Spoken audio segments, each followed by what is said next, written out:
Good evening, sifters. It's Monday. Welcome to Steaming Pile. I forgot that last time. Welcome to Steaming Pile with Lauren and Tucker. I'm the Lauren. I'm the Tucker. There you go. You know everything there is to know. Yeah. It's kind of like the Seinfeld of podcasts. No idea what it's about. It's really about nothing. That's kind of the point. It's kind of the charm we tell ourselves. Yeah. I think the thing that broke me about Seinfeld was when I found out that the guy who did the bass riff for the opening would do it differently every single episode because he timed it to whatever routine Seinfeld was doing in the opening. That's dedication. I like that. I know. That's a fact that I like. I've been meaning to watch all of Seinfeld. It's just daunting. There's so much of it. It's like trying to watch like all of Family Guy or all of The Simpsons. It's just such a massive catalog. But I feel like it'd be worth it in the end. So many references, so many memes you can pick up from that show. There's so many. What I've seen of the show, I've enjoyed. I haven't seen a ton. Yeah, I feel like I've seen enough reruns to have technically seen all of it. I feel like they don't rerun the first couple of seasons, I feel. I've never seen like the first episode or really anything from the first season. It's kind of strange. Were they just not good? I feel like I've seen... Is any first season of a show good? Like, it has to be good enough to get a second. That's a good question. I think maybe it has to like warm up to itself. Because usually by season 2 or season 3, it would like, fall into its own groove. Like it knows what it is now. Yeah. And I think that's more of a thing with like sitcoms. Because sitcoms need to figure out like what trope each character is going to be. Yes. Yeah. Like when you... I don't know. When it comes... Or go ahead. I was going to say, when you finish a show, and you go back and watch some episodes from the first season, it's like, oh my God, this is a completely different show. But the change is so gradual across the first season, maybe even the second season, that it's like you can't really tell. Right. Yeah. Yeah, but no, when it comes to 90s sitcoms, I was actually more of a fan of News Radio than I was of, like, Friends or Seinfeld or any of those. Like, as far as, like, like the white people shows of the 90s, I liked News Radio the best. Because that was, like, Dave Foley and Stephen Root and Phil Hartman. And Joe Rogan was actually on the show. Oh, really? Yeah, he was, like, I guess kind of... the maintenance guy of the building, or at least of that floor. Yeah, it was pretty good. I've actually never heard of this show. It's really good. It had the awkward problem of having an extra season, but Phil Hartman died in between seasons 4 and 5. So they had to figure out what to do without him. It wasn't like he was the central character of the show, but he was the kind of character that was going to leave a huge gap without him. And so I think John Lovitz stepped in. So they actually replaced the character. They didn't just do without the character. Like he died between seasons, so he died between seasons in the show too. Yes, the first episode of season 5 was a funeral for the character. Did it? And that was heavy. Did it work? Were they able to salvage the show? It did. John Lovitz did his best. Oh, he always does. Yeah, right. But I don't know. It was the situation where it wasn't the same, and I think part of like the circumstances surrounding his death, it makes it a little bit harder to just like keep going afterwards. I'm trying to think of examples of TV shows where it actually doesn't ruin the show itself. Like, because when I think of TV shows where one of the main characters is like died between seasons, I just think it ruins the whole show. The two that come to mind are House of Cards, obviously the 6th season, Steaming Pile, not the good kind, and 2.5 Men. And they really tried with 2.5 Men. Yeah. But like it doesn't seem to ever really work the way, because especially for shows that have run that long, people have just kind of fallen into like knowing and loving Charlie Sheen or Kevin Spacey. I think one of the places it did work, Harry Potter. I think so. Especially looking at what Dumbledore was expected to do in like the 6th movie in particular, Richard Harris would not have been able to do that. Yeah, and I think I'm and this is just me. I think the change of Dumbledore kind of changed the tone of the film. I don't see Richard Harris as Dumbledore being the kind of like, you know, darker wizard that Dumbledore actually is. Mm-hmm. He's just so nice and whimsical. The Dumbledore that he had, and it was great for the first episode, the first movie, and the second movie, because you know, it's like, oh, welcome to Hogwarts. Sure, there's this bad guy, but it's all rainbows and unicorns in some cases, literally. But like, as it progresses, the movie gets darker. I think. Correct me if I'm wrong. They changed directors when they changed Dumbledore's, right? They did. They changed directors for 3, 4, and then 5, 6, 7, and 8 were all one guy. Okay, yeah. One of them is David Yates. Yeah, I think Alfonso. Yeah. Oh gosh, yeah. I can't remember the 4th director's name at all. Like, I remember watching behind the scenes with him, and he seemed very aggressive, which I'm sure for as massive a project as it was, that probably helped. But I think, yeah, it's like Chris Columbus, Alfonso Cuarón, that guy, David Yates, and that's it. Yeah. I don't know. I think Alfonso Cuarón had the tightest aesthetic for his movies. Like the Chris Columbus ones are pretty good as far as like vibe. I like the vibe of those. But I wish like the Alfonso Cuarón look could have persisted. Yeah. That was 3 and 4, right? Just Prisoner of Azkaban. Okay. That one did seem like, it seemed like, you know, the jovial of like, oh, it's which school, haha, but also, you know, the dark, you know, Azkaban part. I wonder, I think that would have done well in the 4th one as well, and maybe even the 5th one, but I think 6, 7, and 8 couldn't be fun. 6, 7, and 8, no. they should not have been. No. Should not have been fun. No. What do you think about JK Rowling going off the rails?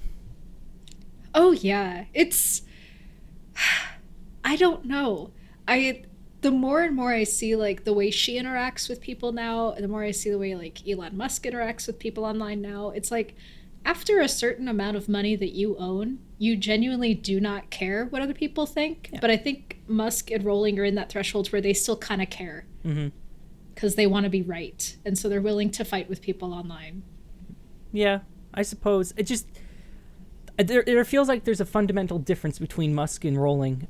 Maybe because I'm an Elon Musk simp, but I think that it just the whole, like, Elon Musk says some wacky stuff. He's an edgy meme lord, but he also just sent 2 astronauts to the ISS and back successfully.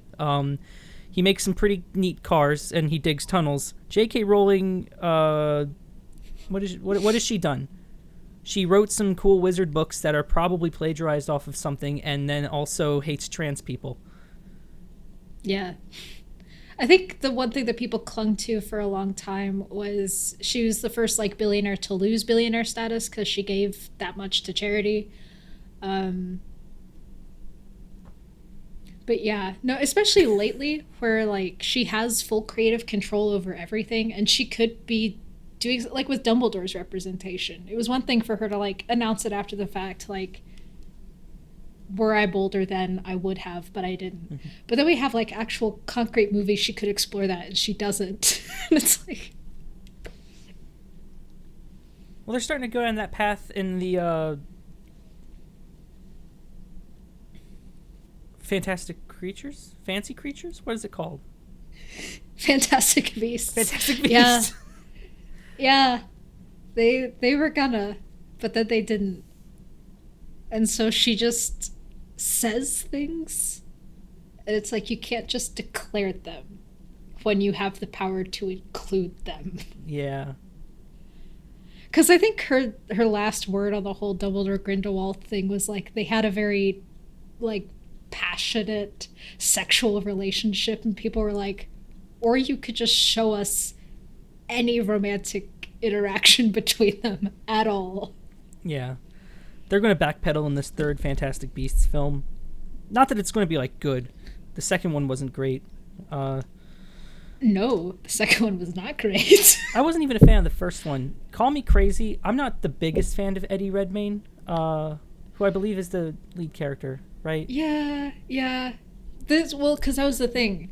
1 second, I have a cat trying to eat a microphone. Fantastic Beasts was one of the like few roles where I actually liked Eddie Redmayne's performance. Really? Because I just haven't been a huge fan of him. Like I didn't like him in Les Mis all that much. Really? Yeah.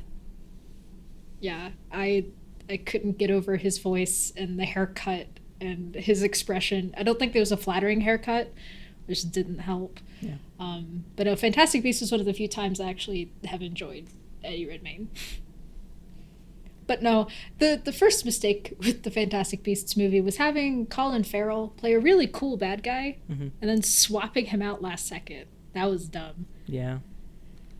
I don't know why a zoologist is fighting Nazis, but... Why not? It's, Fantastic Beasts and, in Germany. But, I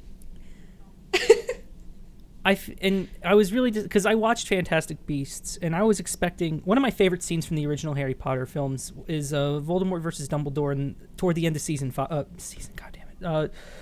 movie 5. Yeah, no, I got you. Right, the fight in the Ministry of Magic. That's one of my favorite scenes in all of Harry Potter because it's just such an intense battle and it's so well done because it's just raw power fighting raw power. And I was hoping that we would have seen something in the second Fantastic Beasts that would be its redeeming quality, right? I don't know if Johnny Depp could actually like pull it off because Johnny Depp, he's all right. He's okay. He's not like one of my favorites, but he's not terrible. He's no Ralph, however you pronounce his last name. How do you pronounce his last name? Ralph Voldemort. Fiennes? Ralph Fiennes. Is it actually that simple?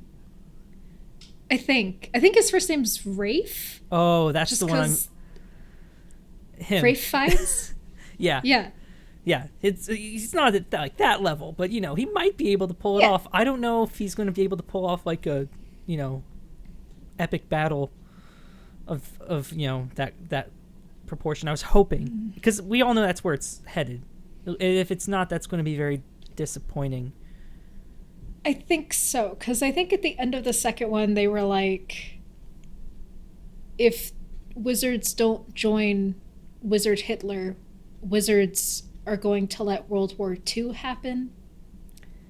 Yeah, that was conceptually adventurous.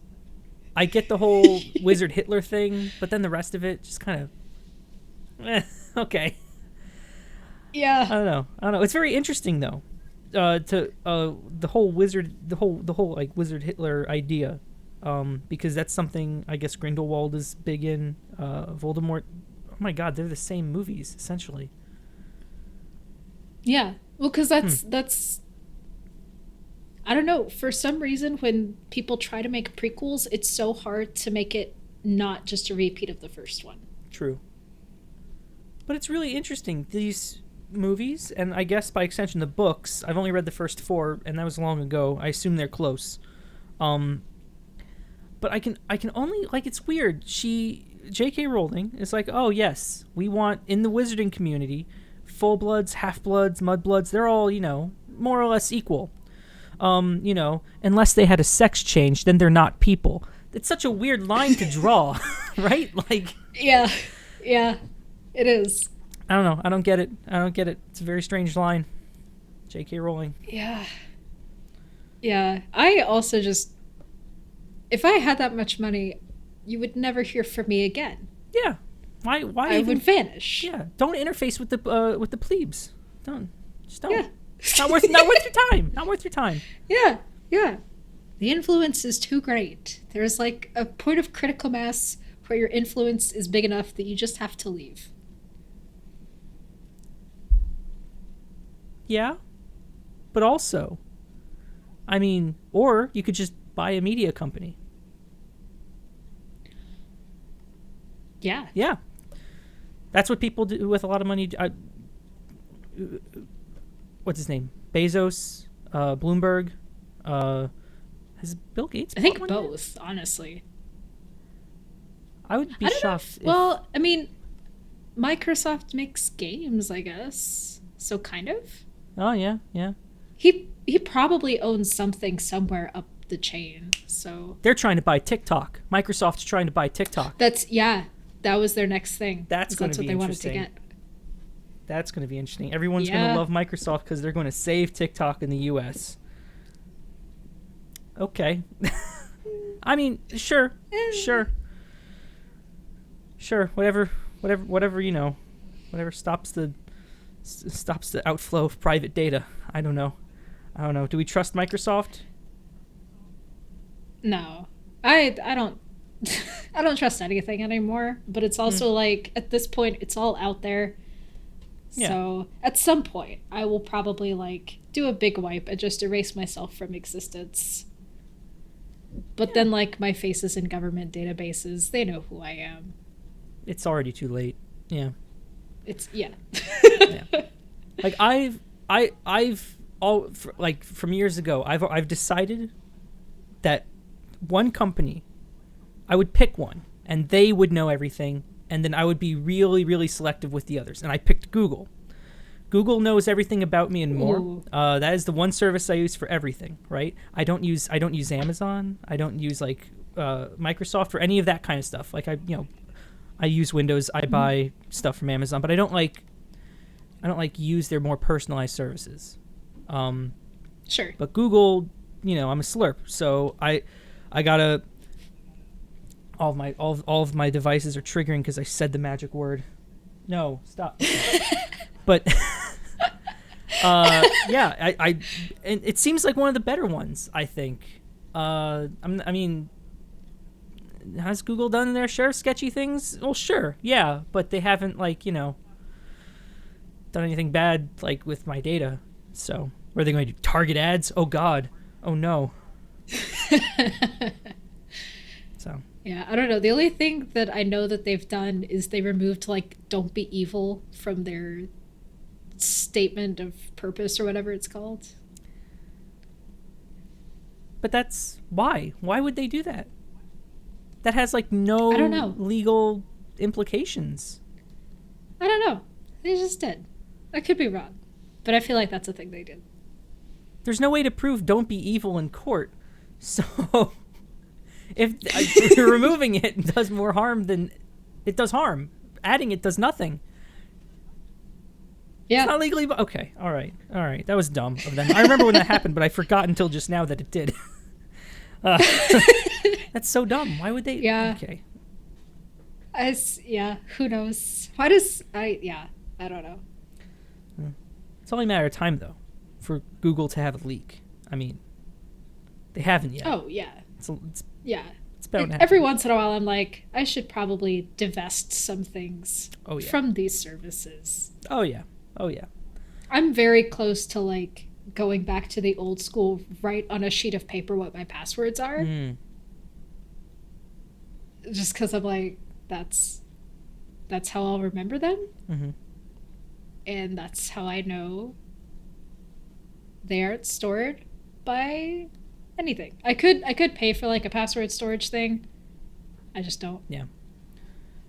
I was in a meeting earlier, and the topic of password managers came up, and they all looked at me, and they're like, "You don't use a password manager?" And I'm like, "No."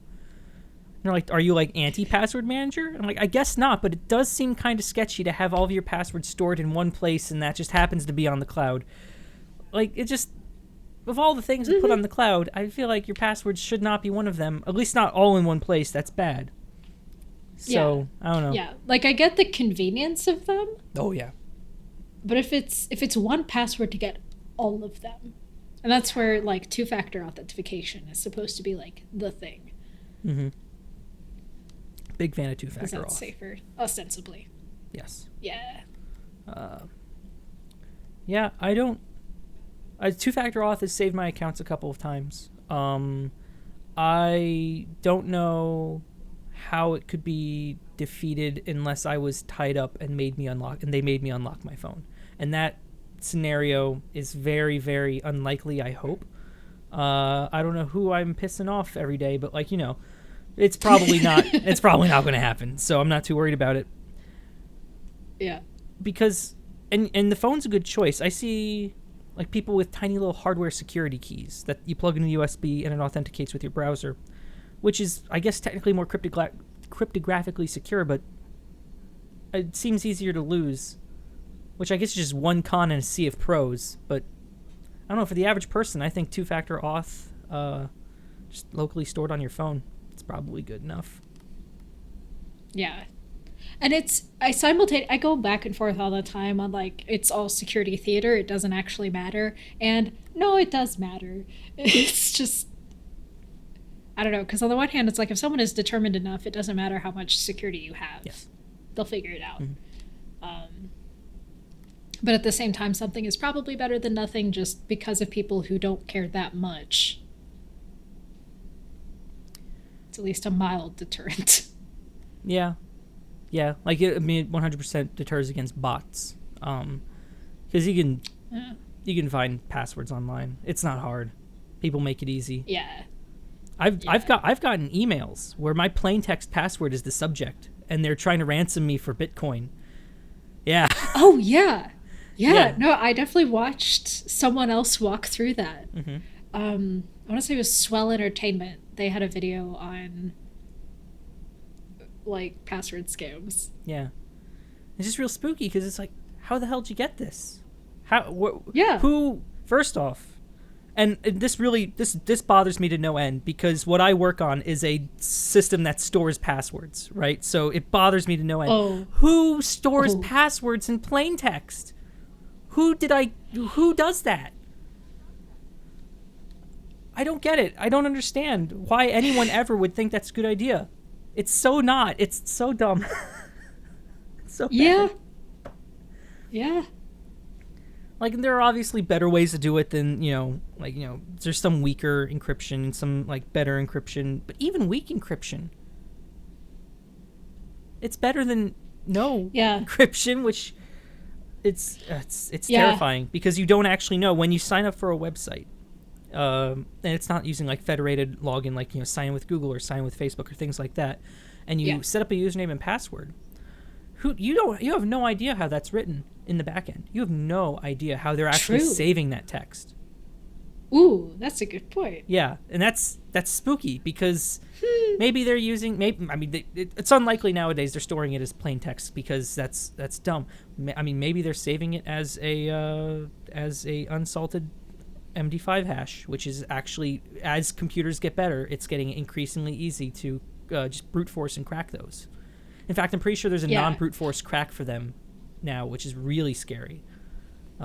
Wasn't it that, like, as soon as computers go, like, quantum computing, that it's kind of all over for security? Yes. The way, the mathematical way security works, like SSL, that's, like, the big thing. That is what keeps traffic secure on the internet.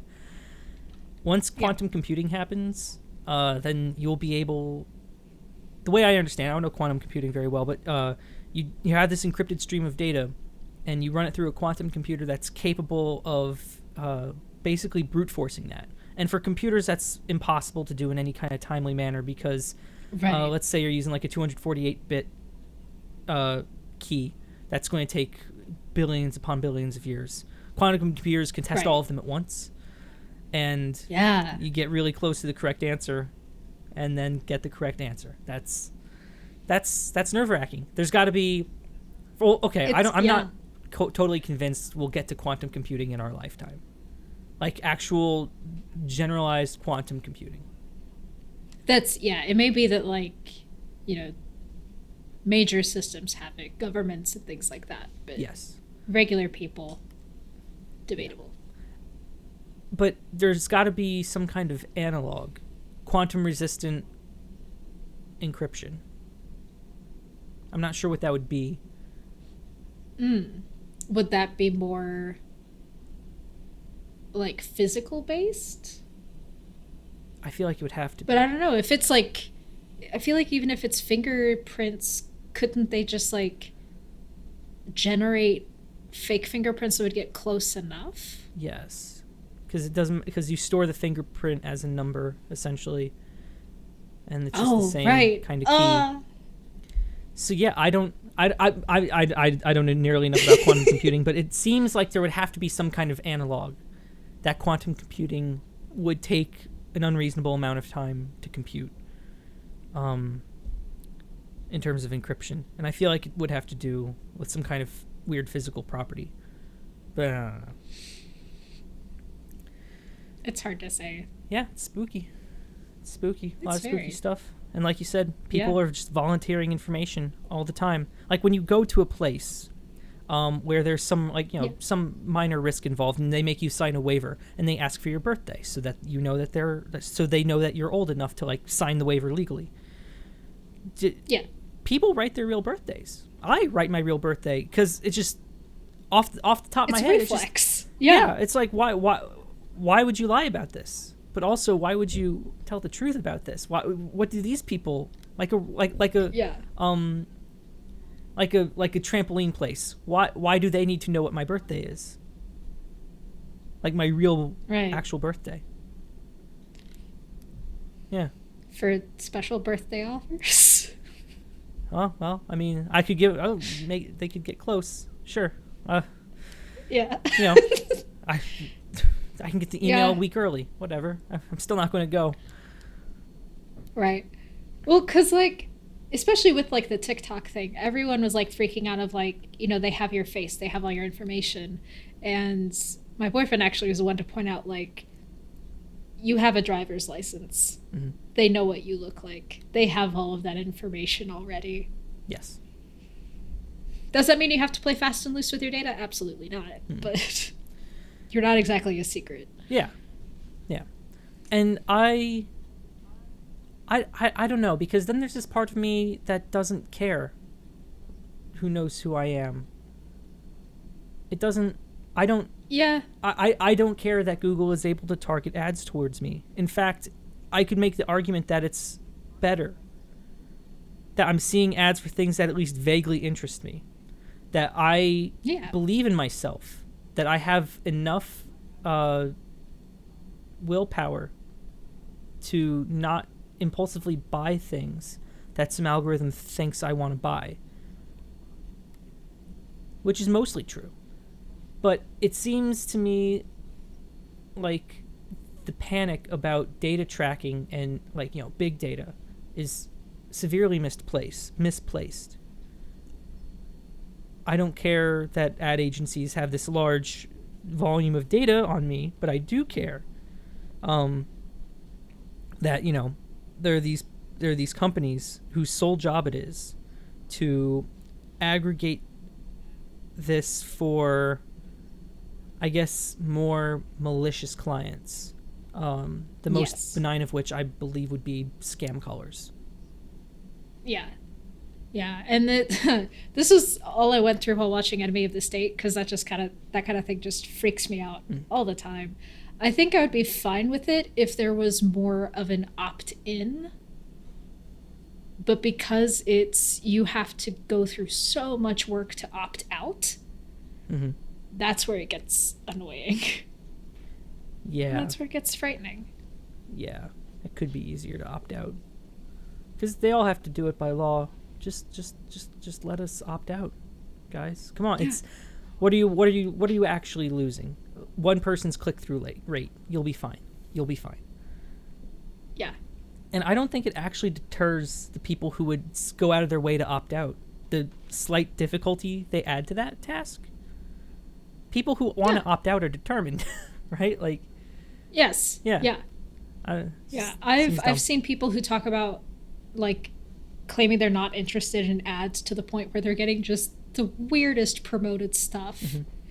And there are some things that I have done, like I've turned off trending topics for me on Twitter, and I've tried to just keep it international, which has been fine. That's more of just a way to keep me off of the site, because the site is bad.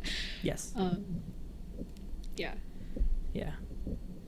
God, I hate Twitter. I hate Twitter so much. I know. It's such a cesspool. Just every morning we open the dumpster and it is still the same. And like occasionally there's something that's funny. But for the most part, it's just there's so much to wade through. Yeah. I get, like, I don't know how Twitter chooses what it shows me. Because it's all just so off the wall random and just stuff I just do not care about. And if it was actually collecting the data that we all think it is, it would know. It would know that I just don't care about it. I'm not going to interact with this tweet. I'm not going to interact with this promoted ad. I'm seeing so many ads for Progressive car insurance. No. I'm not in the... You don't... Yeah. Do you still have a car or no? My car, what's left of it, is currently in St. Louis. There is no more insurance. Okay, that's what I thought. Yeah, there's no more insurance on it, so it's just sitting there. It's just sitting there, and it breaks my heart because I love that car, and I wish I could take it with me here. Yeah. There's no place to park it. Be an arm and a leg just to store it. Chicago. Yeah. Yeah. So, I don't know. There are times it's just like, oh, I wish I had a car. I wish I had a car. Because there's some places that it's just not easy to get to using other transit solutions. Yeah. So, but it's been here a little over a year. I've clearly managed. It's all okay. which is impressive. I've been trying to everything's talk too spread out down here. Well, yeah, I mean down and I it's just because it's not a large metropolitan area, except for like Atlanta. But you're way outside of Atlanta, right? Like Atlanta proper. It's about a half hour. Okay, yeah, you're basically in an Atlanta suburb. It sometimes falls under this umbrella of Metro Atlanta, but what is Atlanta but the entire north end of the state? Do you get I don't even know what the transit system is called out there. Do you get Atlanta public buses out where you live? There are MARTA stations. I think I don't know how far away the nearest MARTA station is for me. Is that bus or a train? But I think it's everything. I think it's all public transit. Both train and bus. Okay.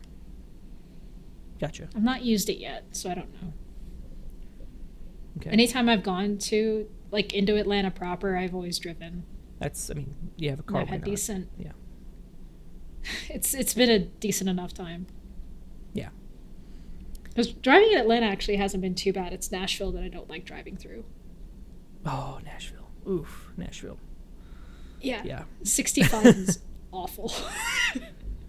Because I drive fast. And so when Google is like, it'll take you like 7 hours to get here, I'm like 5.5. Great. But any progress I make comes to a grinding halt when we reach Nashville, because 65 is backed up for forever. Oh man, that is unfortunate. I haven't done a lot of driving through about Nashville, but I know that it gets congested very easily. I was there a year and a half ago at this point. Yeah, it was a round trip. I went to Nashville. It was just me and one other guy. It was supposed to be 5 of us, but they all backed out because they don't like fun. We went to Nashville and we saw Childish Gambino live, but we were coming back. It was a Sunday night, so we had to like turn around and come back immediately. Yeah. The original plan was to go over fall break, and there were like going to be 5 of us, and we were going to like rent an Airbnb and actually spend some time in Nashville because Nashville is kind of cool. It is. But it then is cool. Donald Glover broke his foot and rescheduled the tour. So I was like, oh, damn it, fine, okay. So it was December 2nd, which was a Sunday. So we drove down, and then we drove back.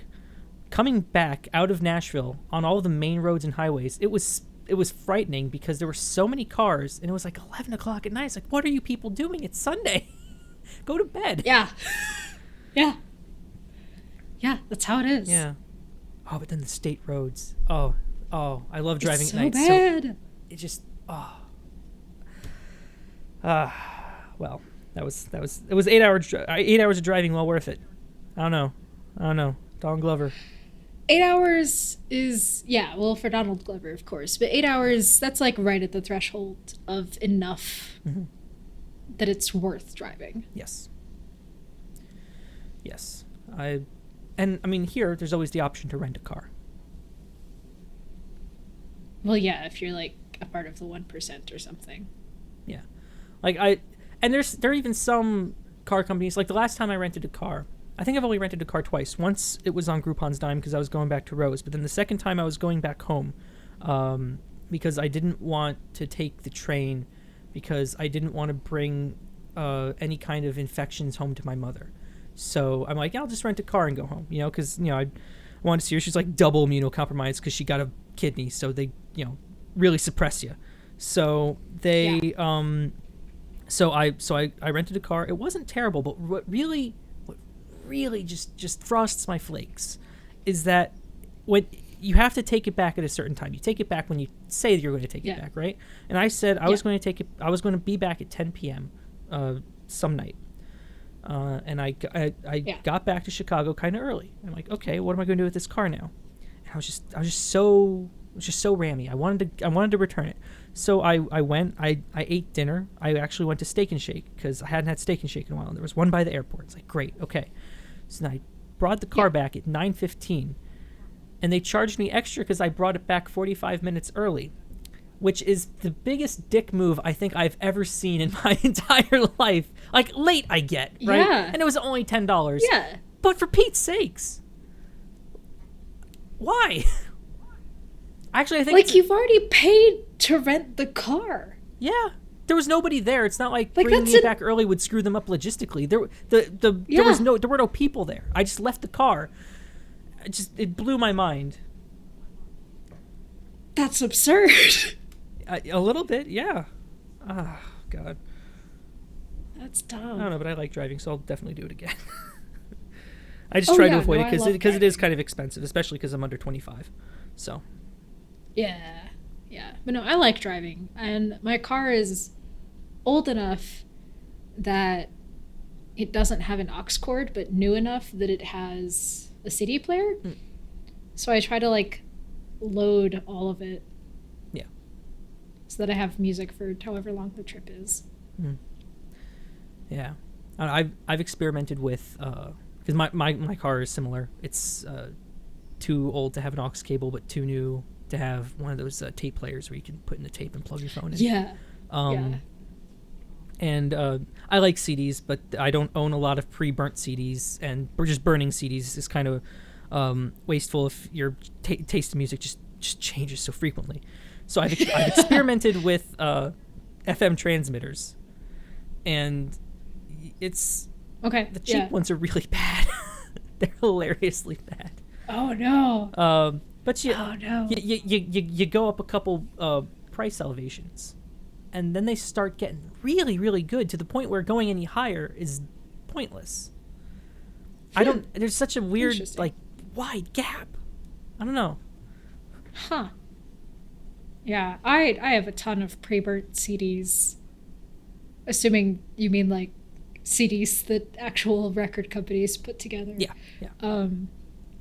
Because that's all I listen to, if not for actual FM radio. But what I finally bought was a disc organizer, because before I was just carrying out stacks of CD cases and sitting with them in my lap trying to swap between them and sticking one on one hand to try to pull it out, place it in, swap. And it's so excited to have a disc organizer now. Yeah, that probably makes life a lot easier. So much easier. Yeah. Because I keep 6 in there pretty much all the time. But I swap them out frequently enough that I have to guess which CD's gonna be next, which is fun. Yeah, I do kind of miss CDs because that's the medium I grew up with, and I was a real music freak. I was it was weird because I was obsessed with the numerics of it. My parents must have thought I was autistic, but the whole I memorized track lists and the lengths of songs, and I'd carry the CD player wherever I went. It was I imagine it was kind of alarming. But CDs, they're so nice. They are. I don't know. Did anything ever? No, I guess the thing that came after CDs was the iPod. The iPod killed the CD, and then streaming killed the iPod, and that's it. That's where's it going to go from there? I don't know. I personally, part of buying CDs, what that's done for me is that's like me sticking it to the rental economy, because I don't like the idea of having to pay for a service to access the music that I enjoy. So I just started buying physical copies of them, and that's why I have DVDs. Even though I'm well aware that DVDs will eventually fail, I like having physical copies of things. Sure. Yeah. No, I mean, it makes sense. You know, I like, this is like, it's, you know, way before my time, but I like vinyl records. Yeah, my brother and sister are really into those. Yeah. And it's a weird thing to be into. I mean, just objectively, because a lot of the music, at least that I listened to, was, you know, it was still like, you know, recorded and mastered digitally, right? So any kind of analog quality that you get from the vinyl record isn't going to be like noticeable. But it's just something really cool about it. I don't know. I have no idea what's cool about it. It just is. I think there's more of a feeling of intention, I think, with vinyl, where it's like, I am going to select this to play, or at least that's the vibe I get. I don't know. It could just be that it looks cool. It does look cool. Yeah. I don't know. Do the newer ones have a tendency to wear out? My sister had messaged me today and told me that one of her records had finally worn out, but I think she'd bought it used too. So she finally wore it out. I haven't had any that have worn out. I have one that got damaged somehow. I certainly didn't play it to death, but I don't think so. Yeah. At least on my and rack. so it may have been one, because it was Color by Numbers from Boy George and the Culture Club. Because that's the whole reason she wanted a record player, was because she wanted to listen to their music as it was meant to be heard. So I can't remember if it was the first record she ever listened to, or if it was one that she had bought while she was down here. But yeah, it's very sad. Yeah. Because she's like, it got to a point where it would pop and scratch more than the actual music would play.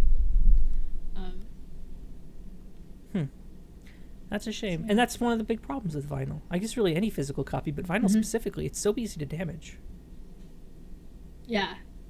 Yeah, and I know you can wear out. Cassettes, I know, are especially finicky. Yeah. And I think with CDs you could, but it's more like they burn through, I guess, because it's a laser that's reading all of the lines on it, isn't it? Yeah. I feel like it would take like a geological amount of time to burn through a CD with a reading strength laser, but they are really susceptible to like physical damage, like scratches and such, because they're just always even with their protective layer. I mean, CDs can take a massive amount of damage and still work, but there's always, you know, that extra little scratch that'll just destroy the whole thing. Yeah. I'd bought a used copy of the film Help, and I tried watching it, and I got like halfway through and it was totally fine, but then at the halfway point it just totally freaked out and would not play. So I think it had been damaged irreparably somehow. Did you ever get into Blu-rays? I didn't. We only had a DVD player.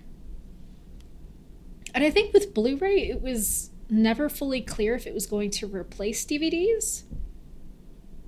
And, like, we still had a VHS we still had a VCR all growing up. Yeah.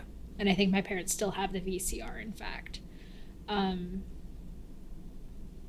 So no, we never really got into Blu-ray. I know that it's, like, backward compatible, where you can play DVDs on it. Some of them are, yeah. But, yeah. And most of the time when people buy Blu-rays, it's sold with DVD copies too, isn't it? Yeah, there are a lot of those that they come, you know, DVD and Blu-ray, and you can also, you know, digitally watch it on your computer. So it's like, why? What's the point at that point? I guess it's that whole I want to own my movies kind of thing instead of just rent them. Yeah. Which, I mean, I guess there's a market for still, and Blu-rays. I don't know why they still make DVDs at this point, because they started getting phased out around 2010. been 10 years. DVD has held on for a very long time. It has. Yeah. I think, well, and like even 4K. I think that was trying to be like the new thing. Mm-hmm. And then it just wasn't. It just wasn't. It's coming. It's coming. 4K, It might. 4K, Yeah. 4K is, it's, well, I mean, they're starting to dip their toes into 8K now. Oh, yeah, that's right. That's going to take a while to hit mainstream. 4K has hit mainstream, though. I think it would be hard for you to find a television larger than 30 inches that isn't 4K. Probably true. Yeah. Yeah. I don't know that I own any 4K. I might have. I think my Watchmen DVD was actually 4K. What? But it was like the 4K DVD Blu-ray combination. Oh, okay. Yeah. Gotcha. Wait. None of that sentence actually made Watchmen. sense. Well, I was trying to think if I owned any 4K things. Oh. And I think Like the it was disc, not just the my player. copy of. Yeah. Okay. Yeah, no, I think it was just my copy of Watchmen. Gotcha. I thought you said Walkman, and I'm like, that, what? Okay. Didn't know they. Quite. Yeah. Well, I mean, Sony did the Blu-ray stuff, so it wasn't impossible. I mean, maybe. Yeah. I don't know. They just. Sony does okay in the hardware department, I think. Yeah. I'm impressed with their, like, these headphones are Sony. The PlayStation's nice. My brother has one. Yeah. No, all the Sony stuff I've ever used, I think it's been pretty good. Yeah. They just came out with a new camera people are really happy with. It was like people have been waiting for like years and years. When is the A7S III going to come out? Wow. And they finally came out with it, and everyone loves it. Even though, like, you know, there's been this race in like camera specs, right? And Canon just released an 8K camera. It's like, ooh, 8K camera. Oh my goodness, it's Canon. But really, it's very hard to justify an 8K camera that overheats very easily at room temperature. So I don't think that's going to do very well.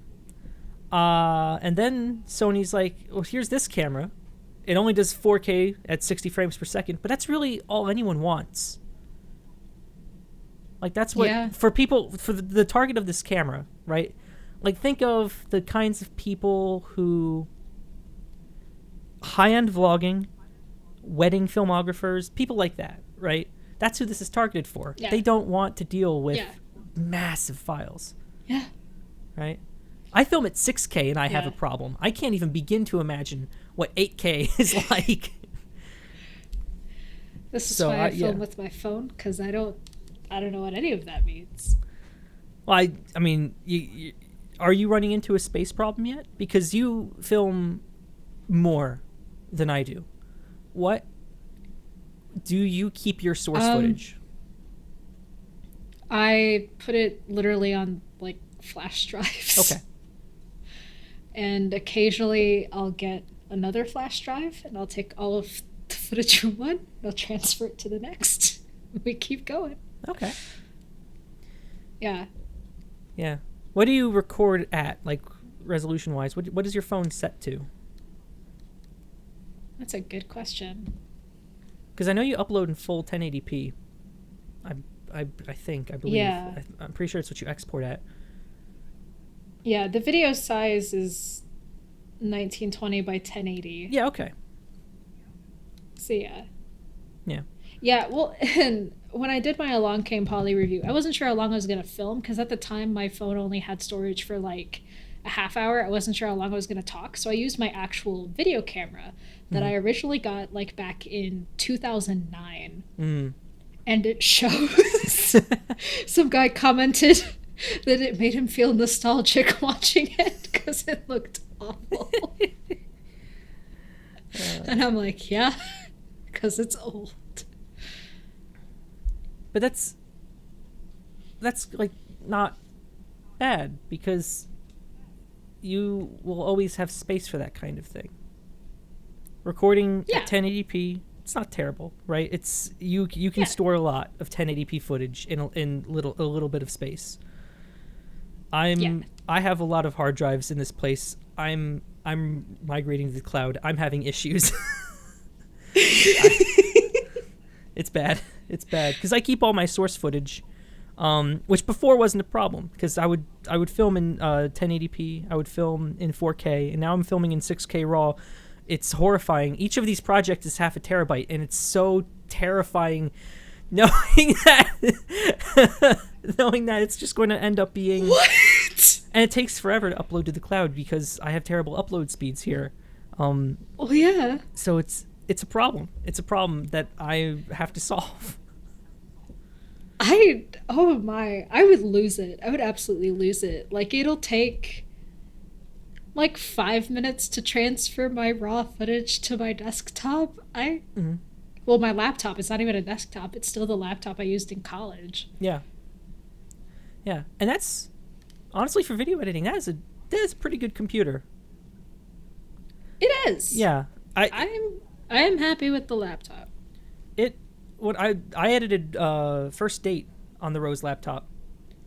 Took it like a champ. Didn't even need to make proxies. Wow. It was really nice, and it was an older version of Premiere, so it was real buggy too. But it didn't fall apart. It was like, yeah. Yeah. No, it looks good. Yeah, it cooked my lap though. Yeah, I've only. Yeah. I've only had my video editing. Actually, I've had my video editing software crash twice. The first time was when I was trying to add subtitles to something and it crashed. And then the second time was when I was editing the video I just uploaded today. Trying to put all of the GIFs into it. It froze, revolted, and crashed. So. What do you use to edit video? I use Wondershare by Filmora. Okay. I paid for like the one-time license, and it's been pretty good. It doesn't have a ton of audio editing features, and the visuals are pretty basic, but for what I want to do, it does pretty well. Yeah. It's intuitive, and I like that. I appreciate the fact that it's a one-time purchase, and it's not a subscription. Yeah. Yeah. They have a subscription to like additional effects if you want to use like their library of other themes and things. Mm-hmm. But if that's not what you're into, you don't have to. So it's nice. Yeah. I feel like in the coming years, people are going to start moving away from Adobe, even though they're the industry standard. People are just going to get fed up with their. It's becoming less of a monopoly. People are actually able to compete with Adobe, which is nice. Mm-hmm. Finally. And their subscriptions are so expensive. It's because they know they're the industry standard. Yeah. I didn't realize they were subscription based. Oh yeah. Creative Cloud's expensive. Wow. Yeah. So I don't know. I use DaVinci Resolve because it came with my camera. There's a free version that's really cool. Good, but the full version will work with 6K files, and it's just like it's so much more stable and actually is hardware accelerated, so it's very fast. The fact that Adobe hasn't addressed all of the problems in Premiere, and there are a lot, it crashes all the time, and it's not hardware accelerated, so it's slow. It's a beast. It's amazing how tone deaf they are. So I think in the coming years we'll see a lot of people move from Adobe to Resolve, Media Composer, maybe. I don't know if that's a steaming pile or not. Media Composer. I have no idea. Me neither. I've never used it. I don't actually know what any software is. If it doesn't come with the laptop, I don't know what it is. It's fair enough. No, I don't know. It just... And, free options. Yeah. They're getting better. They are. It's amazing. The amount of effort that open source communities put into their software to make it competitive. It's amazing. Mm-hmm. Yeah. Yeah, because like Photopea is basically a Photoshop ripoff, but it's free and does pretty much the same thing. Yeah. And it is very nice. Yeah. I don't know. I just down with Adobe. Glitchy software too expensive. That's just my take. That's just my take on it. Very long-winded. You get me started on it on editing software. I could talk for hours. Yeah. Oh.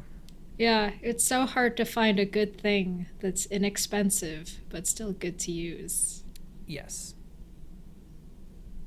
I think that is true along a lot of axes.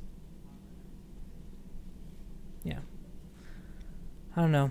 I just wish the people who made software, really of any kind, cared more and listened to people.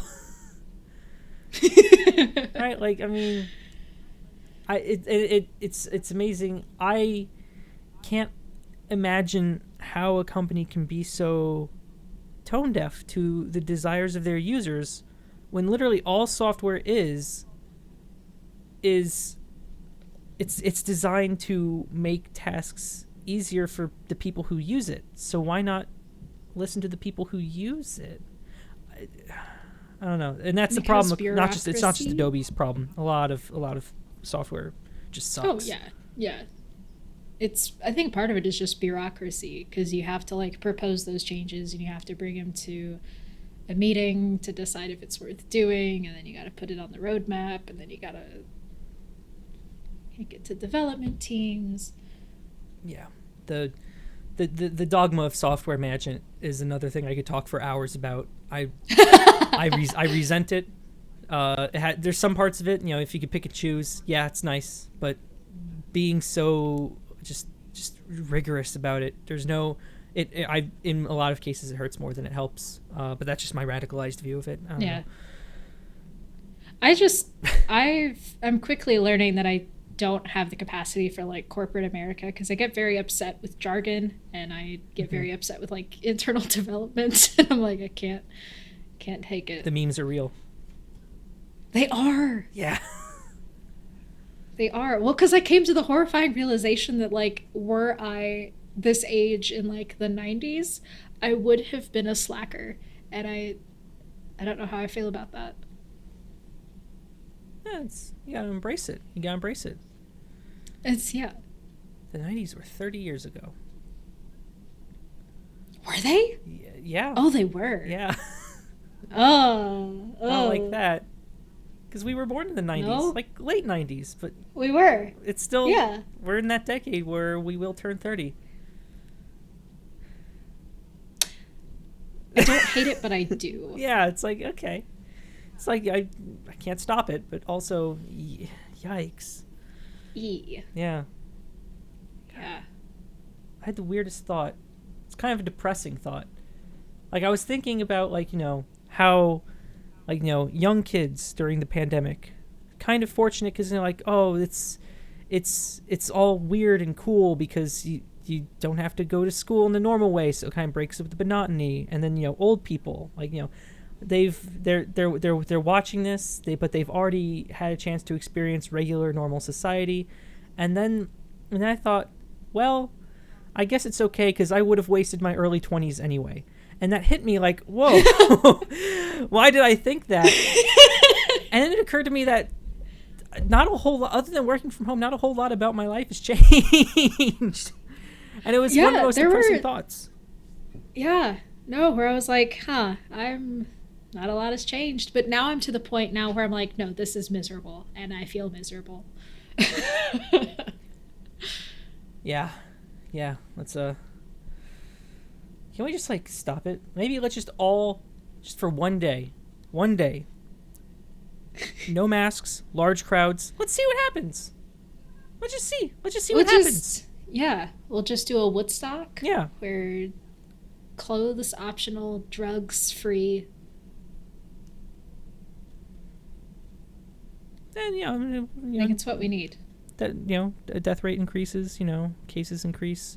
I mean, but, more than they are now? Probably not. I don't know. It's boring at this point. At the beginning, it was like, oh, it's something new, it's something exciting, but by now it's just boring. It's just boring now. I don't know. Yeah. Yeah, I think the fact that there's like no end in sight, and it's almost confirmed that it's like, this is the year. This is going to be the year that wasn't. Yes. And I think that feeling has started to set in for people, because I think for the first 2 or 3 months, maybe optimistically, people were like, yeah, we can make the most of this. We can change our routine and be better. And even I generally think of myself as an optimistic person. I'm like, nope. I will shovel enough garbage into my body to sustain me into the next day.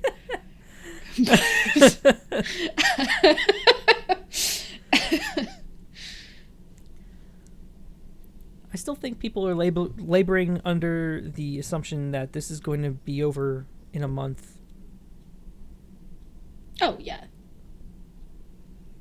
Yeah, and it's almost like we're falling into the like lost cause aspect of all of it, where it's like, well, we've messed it up this much this far. Yeah. They'll be okay. Americans are resilient. Well,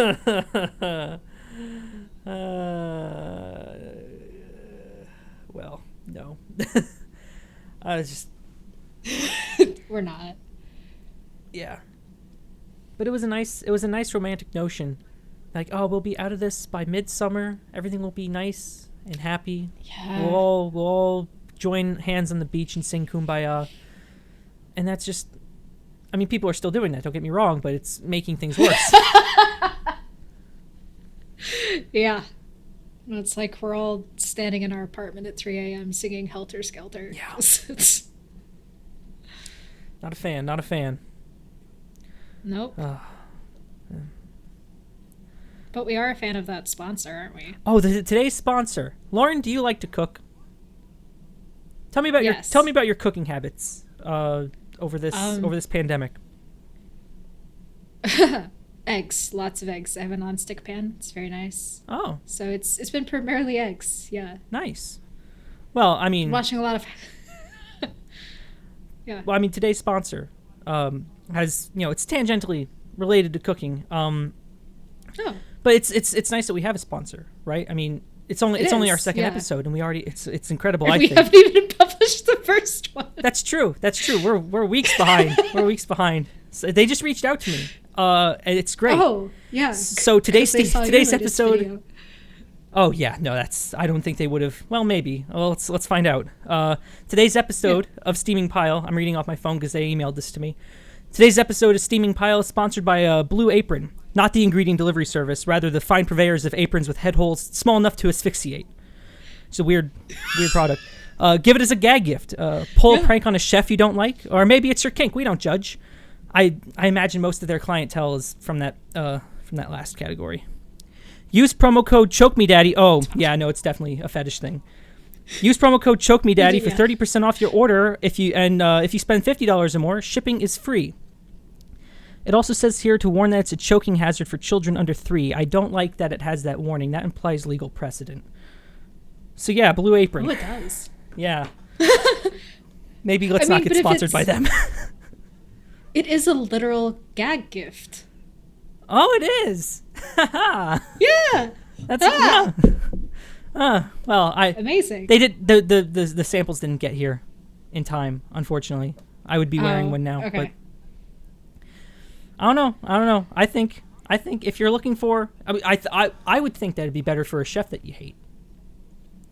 Yes. Yeah, just I think it'd make cooking shows more interesting. You could combine like the choking game and Hell's Kitchen. That's genius. We need to write to Actual Gordo. Hell's Kitchen. Yeah. There we go. Yeah. Well, that's today's sponsor. I don't know. Do you have anything else to add, Lauren? It was very considerate of them. Yes. Yes. No, it's very nice of them to sponsor, especially since we're just starting out, Mm-hmm.